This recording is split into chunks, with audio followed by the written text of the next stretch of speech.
Jetpur Rajkot highway ઉપર મોડી રાતે પીપળિયા આગળ મગફળી ભરેલ ટ્રકનું નાળું તૂટી જતાં મગફળીના બાચકા રોડ ઉપર પડ્યા।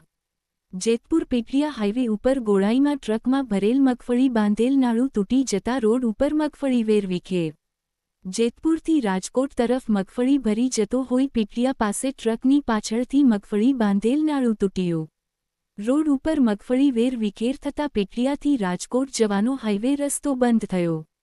પીપળિયાથી 5 કિલોમીટર જેટલો લાંબો ટ્રાફિક જામ થયો। 2 કલાક સુધી ટ્રાફિક જામના દ્રશ્ય સર્જ્યા। વાહન ચાલકો કડકડતી ઠંડીમાં હેરાન થયા।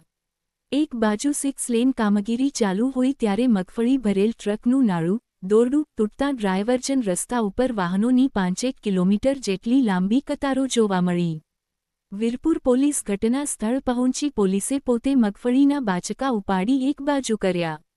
વીરપુર પોલીસે સ્થાનિકોએ મગફળીના બાચકા ઉપાડી એક બાજુ કરી ટ્રાફિક ક્લિયર કરાવ્યો। HH24 ન્યૂઝ ગુજરાતી સાથે હેમંત શેખવા, જેતપુર।